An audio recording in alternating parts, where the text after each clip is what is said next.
This is Off Track. Hey, Alex. You remember last week when you said that it's okay because James doesn't work for IndyCar, so he could say what he wanted to? Well, like only a third of them works for IndyCar now. Yeah. Or does 100% of me changed. only work for 1/3 of IndyCar? I'm very confused by how this all works now. I gotta ask, did you know it was coming? No idea. Had no idea whatsoever. No idea? Okay. No. And again, for those who are living under a stupid rock, we're of course talking about guys. Hello and welcome to Off Track with Hinch and Rossi and Ben. We've essentially just got a fourth host on the show now. He's a pretty regular fixture, and we're here for it, aren't we, buddy? Yeah. Oh, he doesn't like that. He doesn't like that. What did you do, James? It's the facial hair. They hate it. All kids hate it. It's just a thing. Did you just? I love how Alex just put him aside. Put him on his desk. Yeah. Yeah. Oh, it's doing stuff now. Where that is. He's on the desk. He's good. That was good. But yes, no, had no idea that was happening. Learned with the press release or the article or whatever, like everybody else did. And I think had the same reaction that everybody else did, which was, woohoo! Very cool for the sport. Very cool for the series. Just to make sure we got the audio, can you do that woohoo again? No. Damn, thought that was going to work. Here's what's tough, guys, is if you're listening to this, we're not even going to talk about this anymore because if you're listening to this, you've probably already listened to our interview with Mark Miles, where we will have discussed all of these things. The thing is, at the time that we are recording this, we have not yet had that interview. So you, by listening now, already know more about what's going on than we do in the current time of us recording this, which is a weird kind of Inception moment thing. Yeah, it's like a Doctor Who wibbly wobbly timey wimey thing going on, you know? Are those real words in Doctor Who? It is. Okay. Some people got that reference. Very few. Based on our audience that I've met, very few. But yeah, no, I mean, yeah, no. We're not going to talk about that anymore because we're going to talk about it on Tuesday. We have already talked about it. God, this is weird. I don't like it. Do you need a minute? Do you need some time to process? Sort this out? No. Do you know what I don't love though? I would love your opinion on sensor lights in bathrooms. I don't know if I have an opinion on sensor lights in bathrooms, but I'm assuming just from this that you do. I didn't. Let's just get to yours. Until this morning. Okay. Because sensor lights in bathrooms, when you think about it, a little judgy. Because when you're... because you take forever on the toilet, so the lights go off. Yeah. Correct. Well, that's probably more of an indication that you need to like figure out whatever's going on with your gut. Nope. I'm fine. I've been operating this way for 38 years, and it's been doing me just fine. What is wrong is that light telling me how long to take my poop in the morning. Okay. I'm not here for it. It's like I think this is just a you thing, man. There's no way. There's no way. Please write, not at Off Track, just Tim specifically, with all your replies as to if you enjoy your time in the morning, you know, doing your business. But it's like but also, I don't want that. I don't want those responses. That's why I want people to do it. Can we talk about the fact that you can't poop in the dark?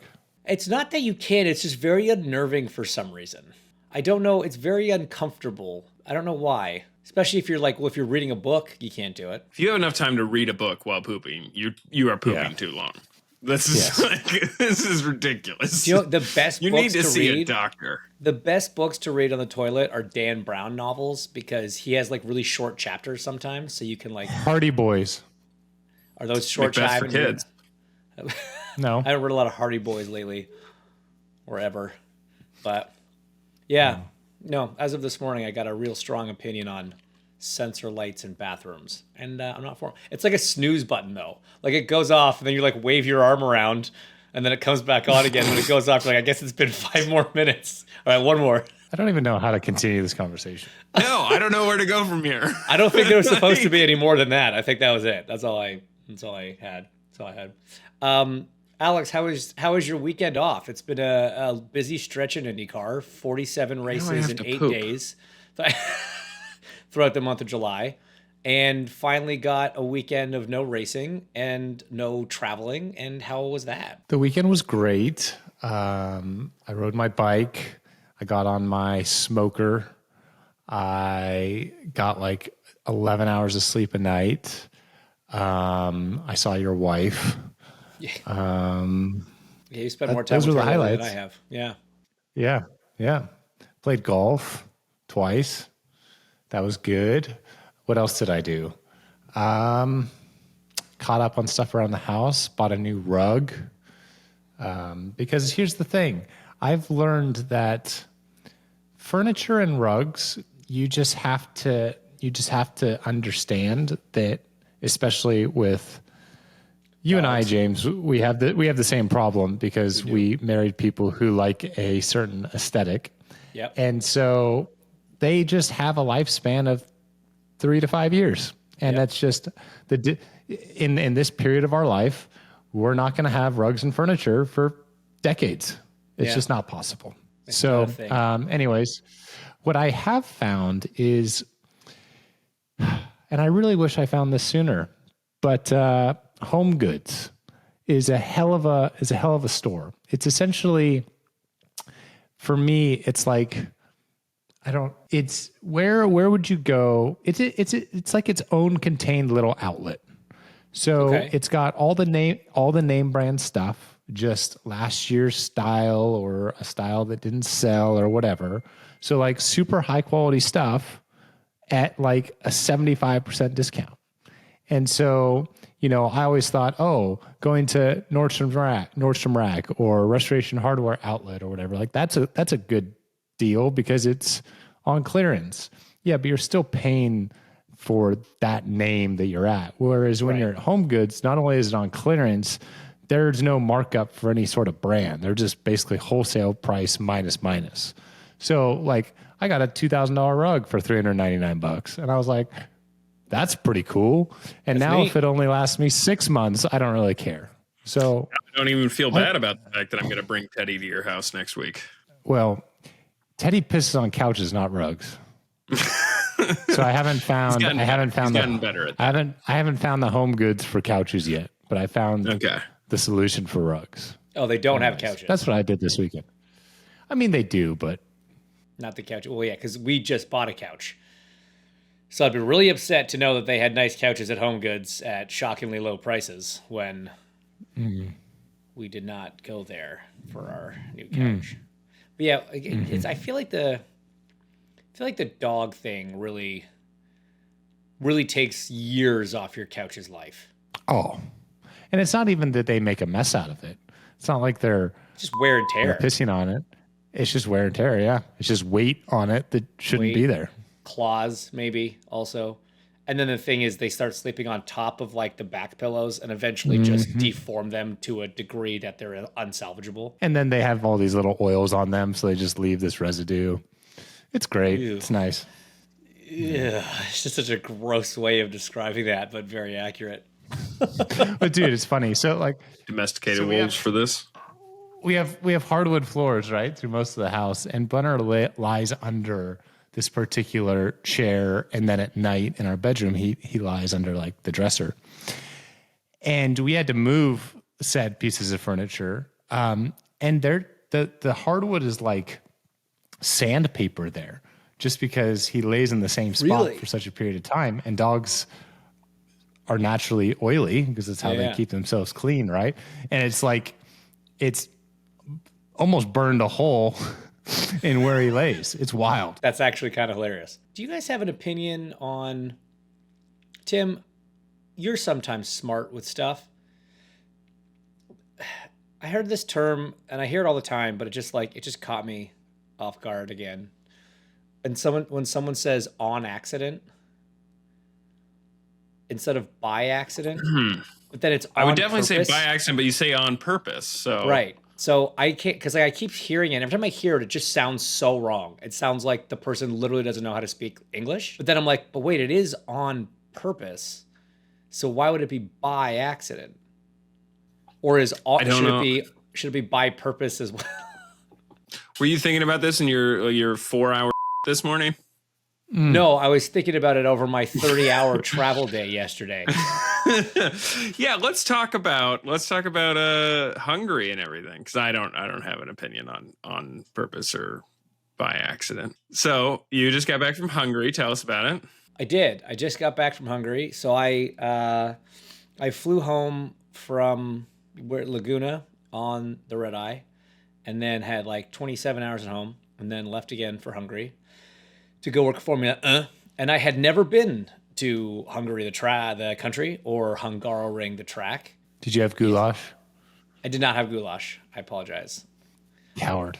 You know what? I also screwed up by not doing something else that I meant to do, which was they have these things here. I don't know if you've ever had them. I forget what they call them. I'm trying to remember the name, but it's imagine like a donut-y kind of material, but it's in the shape of it's like a cylinder, but with a hole, and then you put ice cream into the hole. So it's almost like an ice cream cone made out of donut, but it's like a cinnamony sugar or like a chocolate or whatever, and you pack it full of ice cream. Oh, looked amazing. But I also didn't stop for that. I think I had like Italian food. And I think I had some Greek food. Okay, so Budapest is one of my favorite cities. Why did you like it so much? Dude, it's again, when you travel so much for racing, right? And like people are always like, "Oh, you're so lucky you get to see all these places." And it's like, yeah, I get to see all these airports, these hotels, and these racetracks, and like maybe a night or two you'll get to go like have dinner somewhere like on the town or whatever. And so all you really get when you're traveling for this is a sense of whether or not you'd ever want to go back to that place and actually see it. And 100% Budapest is now like near the top of the list of cities that I want to go back to and like actually just visit. We had a nice hotel. We were right on the river. Out of my room, I could see the like Buda Castle, and it was like the architecture was beautiful. The people were all very friendly that we came across. I would just love to explore it more. Tons of history there and everything. So I thoroughly enjoyed my time there. The track itself is also great. I guess they spent a ton of money on it since last year. So like brand new pit building, brand new grandstands, resurfaced the track. So like everything about it was really nice. And for a racetrack in the middle of nowhere where it's just 2-lane roads going to and from, getting in and out, shockingly easy compared to every other track that we go to that I've been to, at least with F1 and sometimes IndyCar. So take notes, the rest of the racing world, on that. And yeah, I mean, look, I didn't get to drive the track, but Alex, you've been around the track. I assume you enjoyed your laps around Hungaroring. Yeah, I have the same opinion as you. Like, I think the city is incredible. The people are great. The track is a lot of fun. There's a lot coming at you kind of at all times. It's not the best to race per se, because it's pretty tight. Fun fact, pretty much all of the Gran Turismo movie was filmed at Budapest at the Hungaroring. So though they pretended to be at place X, Y, and Z, it was mostly there. But yeah, I just think it's one of those events that often is overlooked by people, I think, just because it's not a destination per se. It's not super relevant in pop culture, if you will, but it's just such an amazing part of the world that I found. And, you know, it needed a little bit of an investment from the track standpoint. So I can only imagine what the track is like now, because when I was there 10 years ago, it was still pretty awesome. So I'm glad you feel that way. I'm glad you liked it. And you should probably talk about the race, because I'm going to be honest, dude. I recorded practice, qualifying, and the race because I had every intention of, like, I have a weekend off, I'm going to watch it all. I watched not a single lap. So I had no idea about anything. Your smoking and your rug buying and your golfing. 11 hours of sleep. And 11 hours of sleep a night. I don't know how you could have fit it in. Right. It was good. It was on accident. We're all going to be saying that now by the end of the month. It was a great weekend. So first and foremost, it was great being back there, you know, with the F1 TV group and getting to getting to kind of get my F1, legs back, because we have 3 races left on the IndyCar calendar, and then I shift over full time to that world and do the rest of the season from Baku onwards. But the weekend was interesting. Lando was kind of the class of the field the entire weekend. Like McLaren were head and shoulders above everybody. Lando had like a decent chunk on Oscar most of the weekend, which I guess he's always run really well there. He'd never been out qualified by a teammate there, all these things. And then we got to qualifying, and dude, qualifying was so bizarre because Q1, everything's normal, standard, kind of, balance of power, whatever. Q2, there started being like some cloud cover and the temperatures dropped a little bit. And then by Q3, it was like very cloudy, and the wind did a 180 degree or 90 degree shift, depending on who you ask. The wind shifted significantly and picked up quite a bit. The amount that these cars slow down and change because of the wind, is insane. You and I drive high-powered open-wheel cars. You have raced in Formula One. We understand that these cars are affected by weather conditions and things like wind. Alex, I can tell you that being down in the pit lane, you felt that there was, a change in the wind. Sure. These guys came in and it was like somebody had thrown gravel on the racetrack.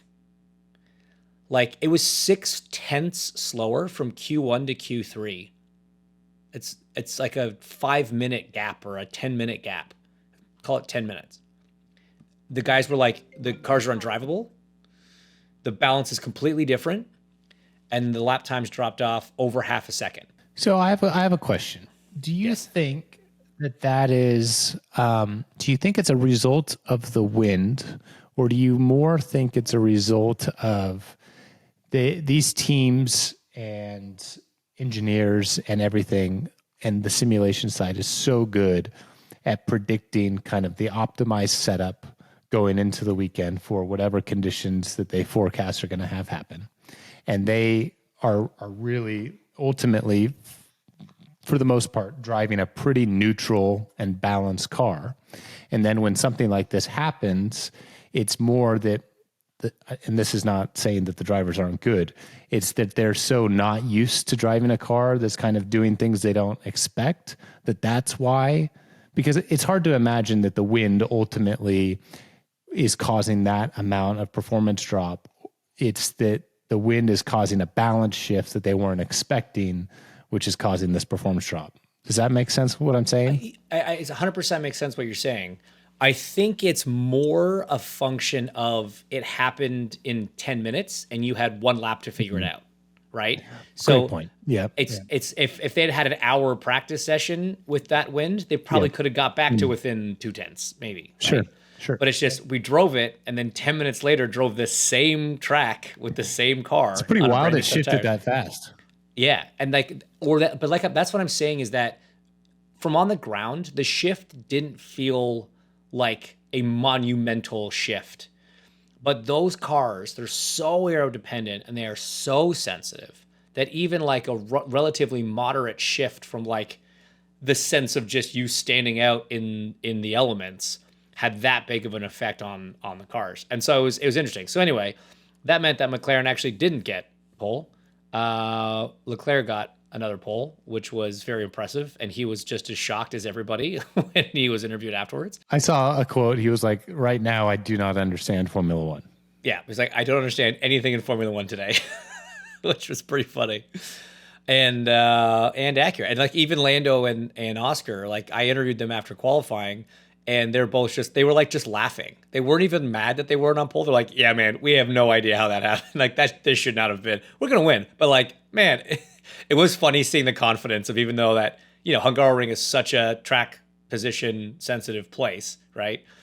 And they were not starting on pole. They were both not remotely worried about not beating the Ferrari. They were just kind of worried about beating each other. Doesn't that sound cool? It must be so nice, man. So, I mean, that just speaks to how good their cars are, right? That's not even confidence in them. That's just the car? For sure. Or is it a bit of both? No. It's the car. They know that was such an outlier thing because everything changed, right? Like everything in that 1 10-minute session was so different. So they're just like, yeah, we're gonna beat him in the race. Like I'm not worried about that. But so they're just laughing, and Leclerc's like, they're like, how did I get here? Like, what is going on? And then the race was actually, it's one of those classic things, right? We've talked about this a bunch. You could have a boring race with an exciting last 10 laps, and people will remember it as an exciting race. And that's basically what we got, because it was Leclerc, Piastri, Norris on the grid.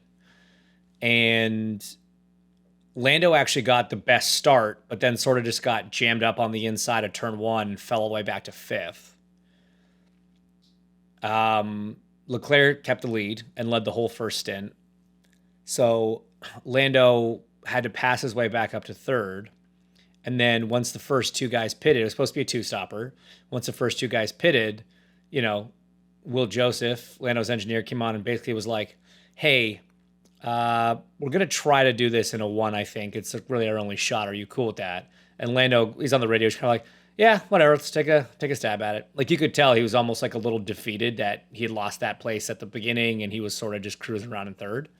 And dude, it's so interesting, this shift in F1 to teams giving the drivers so much say on the strategy, because there were a couple different scenarios where you've got the engineer coming onto the driver and being like, hey, we're thinking this and we're thinking that, but what do you think? Like, do you think this is possible?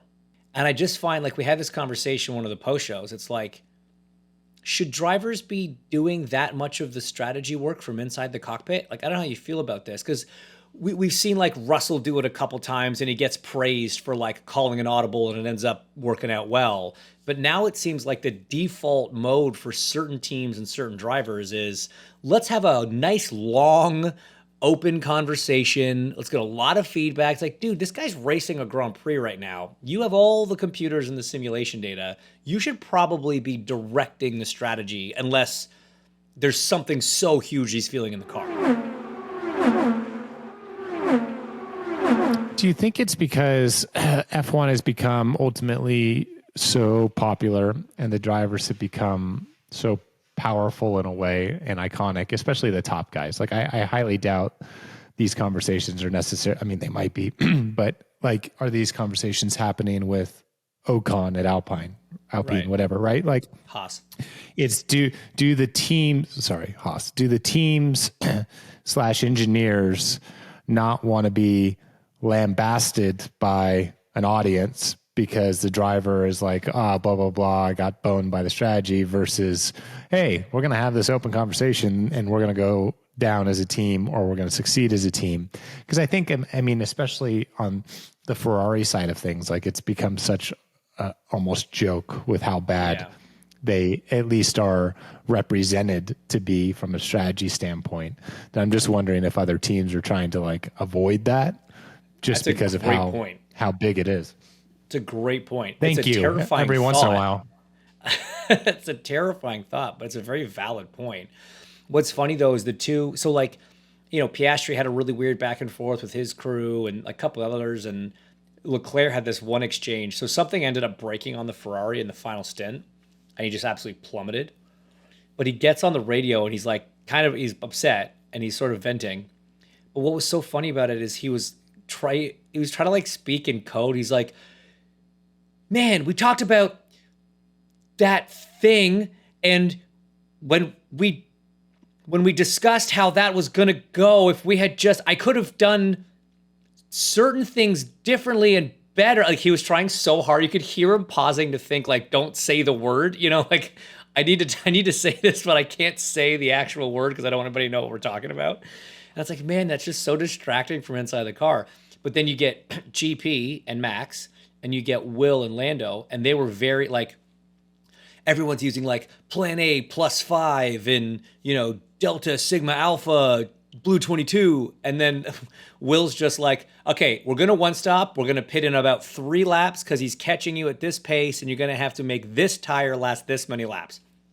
Out there for the whole world to hear. But like at that point, no one can affect what you're doing. So it's like, yeah, just have the conversation. Yeah. Yeah. I think that also on the IndyCar side of things, there used to be a lot more effort into like coding things, and now it's pretty much this is what we're doing and this is how we're going to do it. Because what ultimately are you trying to prevent? Like the only thing that I could see someone wanting to kind of keep under wraps is if like they're on pole and they're going to try and, hit a fuel number from the beginning, right? And do a stretch a 2-stop instead of a 3. And they don't want to allude to the fact that they're hitting a massive number while leading and controlling the pace. But other than that, like once the race is established and people are gonna do what they're gonna do and what they feel is best for their strengths. So if like car or whatever is hitting a 75, like there used to be all these different types of codes and everything, and now everyone just does essentially the same. We need 3.4. Cool. Right. I remember Hunter Ray, he had a lookup table on his dash. Like there was a certain page he could go to where like whatever code he was given, he could go to the table and it was the number that would be displayed on the dash. And it's just like, that's ridiculous. Too much. Yeah. Not good. So anyway, it ended up coming down to so it was kind of a stagnant, sort of boring race. It wasn't like a ton of action on track. Max was making crazy passes happen from everywhere in the field because he's Max. And then it came down to Oscar was on the 2-stop, Lando was on the 1, and he caught him up 12 seconds in the last stint to be right on his gearbox for like the last 5 laps. And Lando held him off. So, and I'm kind of glad it went down like that because I always find it interesting. We chat about people are like, oh, Lando's not as mentally strong as Oscar and blah, blah, blah, blah, blah. But, and I think we've mentioned it on here before. I really think that whenever Lando has an issue like that, it's when it's internal. It's like his own pressure. It's qualifying. It's single lap. It's stuff like that. But there have been so many examples of Lando having a car on his gearbox, clearly faster, and him just driving flawlessly in those situations and staying in front. And that's not easy to do, right? You've got the pressure of a guy that's caught you by 12 seconds, clearly faster. He's a teammate in the same car. He's the guy you're battling for the championship with. Like this win is really important to close that gap. Basically the highest pressure situation you could put a guy in, short of it like being in the wet. And he was absolutely flawless. Great execution. I know it's a tough track to pass on, but like they have DRS and, guys were making passes on track, whatever. So I thought it was a really impressive win and shows that like from a mentality standpoint, like how tough it is being in those situations and like driving absolutely flawlessly is a big deal. I agree. I'm going to make a bold prediction. The winner of the constructor or the drivers' championship is going to be Oscar Orlando. That is very bold. It's very bold. That's like predicting that Palou is going to win the IndyCar championship. Which not yet. It's not yet, but we can pivot. Might as well be. Might as well be. Yeah, I had an interesting travel day back from there. So my airport pickup was 2:30 in the morning on Monday. And so I decided to just not go to bed. So we went to this place in Budapest. It was like the Ruins Bars or the Ruin Bars or whatever. Did you ever go there? Nope. No, it was very cool. It's like, I guess, some old, World War II place. And they just made these grotty bars inside of it. Like, it's like all this like rundown buildings from, remnants of the war or whatever. And then made them into these really cool bars, which is a lot of fun. Anyway, went out with a bunch of the F1 crew.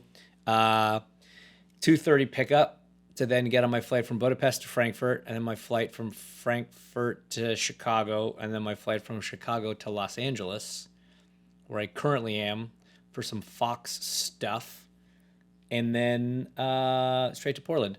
But actually, hold on, this is a funny story. So we're here in LA for, it's their like football seminar, the Fox like football, I don't even know what that means, but it's what it is. And Townsend and I are invited to come out here. And so we're at this resort and they've got all these people here. We're doing these sessions later today, whatever. And so I get up in the morning and I was like, all right, I'll go to the gym. Well, when like bunch of half the NFL NFL people is here. Yeah. So you like walk into the gym and I'm like, I open the door and I was like I'm walking through, I know someone behind me. So I hold the door open for Michael Strahan, who comes in, and then I look inside and there's just like all these football players, Gronk's over here just on the cable machine or whatever. And I'm like, hey man, you guys using the 15s? Can I just sneak in here and grab those? It's like nothing more emasculating than sitting in a gym. Oh yeah, no, I'm super an athlete as well. You know, I really like, you know, just totally. Pasty Canadian. Yeah. So funny, man. So funny. Yo, bro, can you spot me on these 25s? I'm really pushing it today. I bet. So did you just exclusively stay on the treadmill? No, dude, there was actually more guys on the treadmill. So I was like, I came to lift. I was going to do my dumbbell lift that I do sometimes on the road. I was like, yeah, screw it. I'm just going to go for it. And yeah, it was funny. It was interesting. It was interesting. Mm-hmm. But it was funny. You could definitely tell the guys that are like retired versus the guys that are still playing.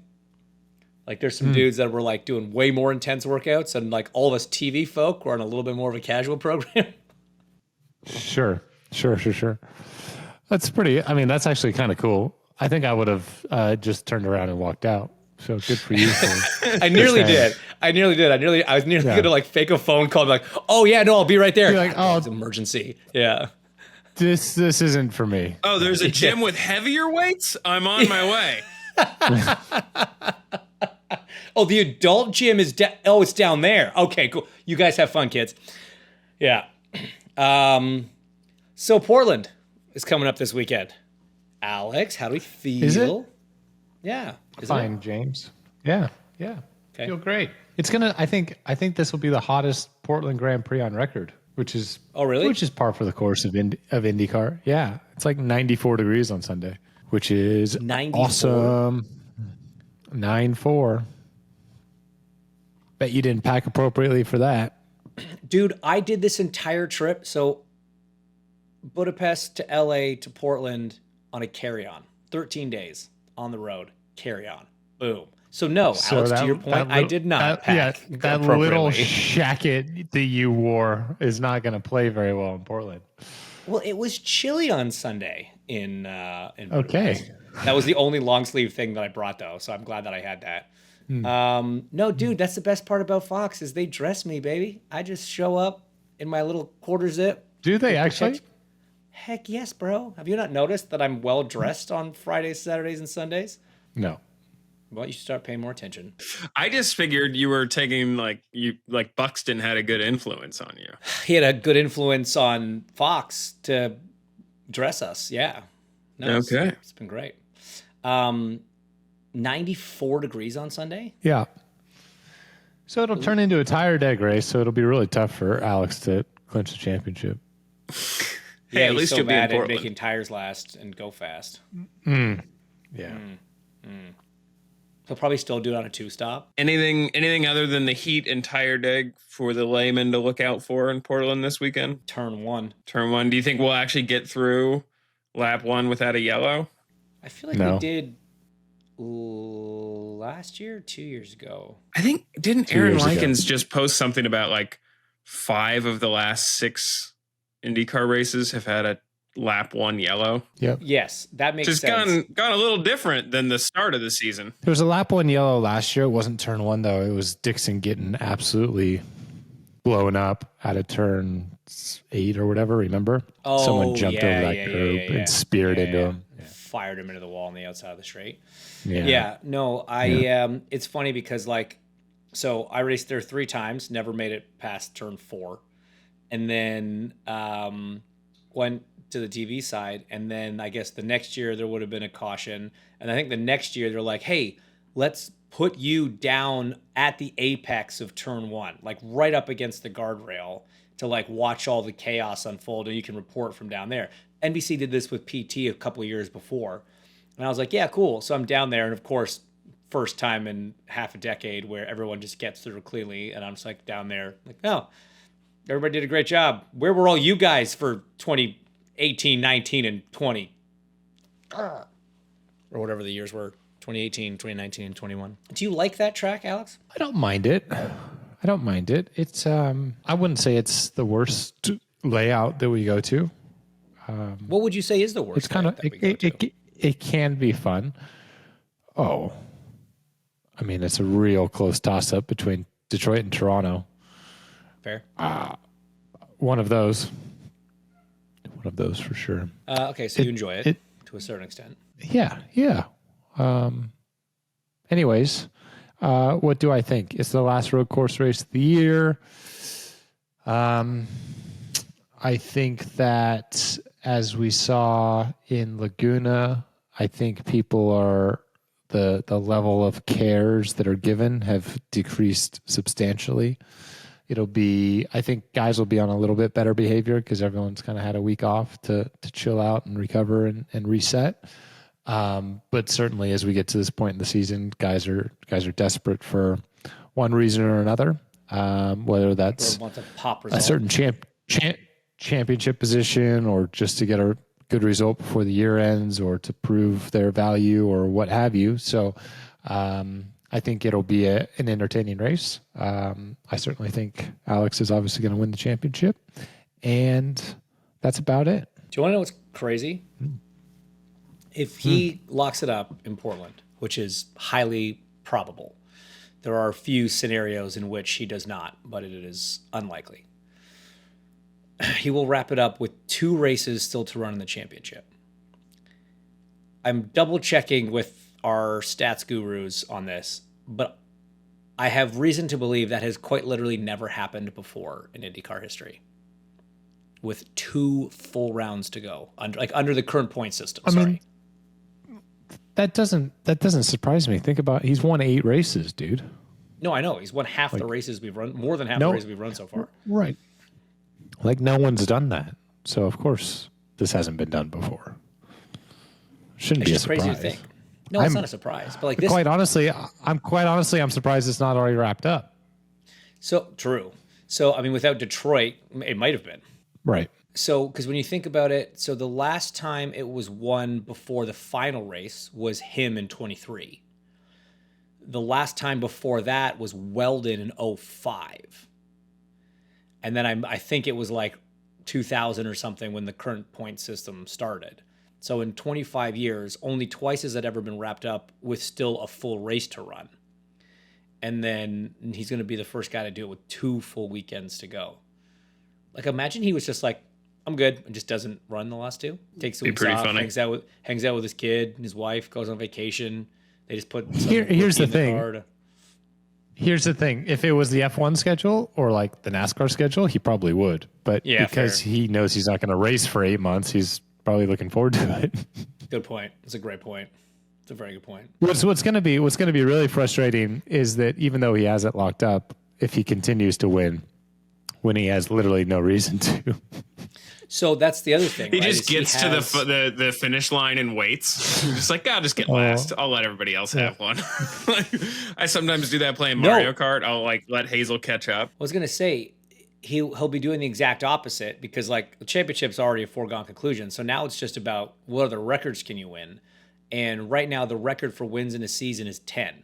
So with 3 races to go, he could be the first in history to win 11, which would be pretty nice. That's not gonna happen. He won in Portland. He's won 50% of the races he's ever run in Portland.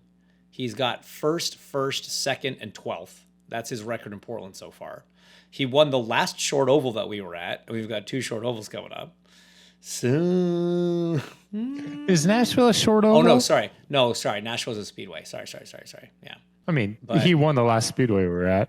He won the last speedway we were at. He won the last short oval we were at. He won the last road course we were at. He won this road course last time we were here. So what I'm saying is, and like, so wait, hang on. But Honda's really struggling. Hopefully they can turn a corner and get something done. But let's hold on. Let me work this out in my head for a second. He won at Barber, right? Yes. He won at Indy GP. He won at Road America. Yes. He won at Laguna. Thermal. So he's won every road course so far this year because Kyle won at 2 street circuits and a short oval. Pato won at a short oval and a street circuit. Yeah. So he's won every road course so far. He won this road course last year. He won the... Yeah. Oh boy. What are you saying? I don't know. That is good. That is really good. It would seem so. It seems so. So he went at the last road course. He won at the last short oval. No, we get it. We get it. We get it, James. We get it. We get it. We get it. What's your point? I don't have one. I'm done. That's it. Okay. Time to go. All right. Well, I look forward to Portland. Well, you know what I mean by that. Sorry to that one. Not as much as Alex. Who listens that hates. Yeah. Well, yeah, fair. And yeah, best of luck out there, pal. I will see you out there. Safe travels. And yeah, go Fox and IndyCar. This has been Off Track with Hinch and Rossi. Off Track is part of the SiriusXM Sports Podcast Network. If you enjoyed this episode and want to hear more, please give a 5-star rating and leave a review. Subscribe today wherever you stream your podcasts. We are at Ask Off Track on Twitter and Instagram. And if you want to follow us on Twitter, we're at Hinchtown and at Alexander Rossi. If you want to follow Tim, though we have no idea why you would, he's at the Tim Durham on Twitter. Find us on YouTube and subscribe to our channel for exclusive video content. Off Track is produced by Tim Durham, and by that we mean Tim.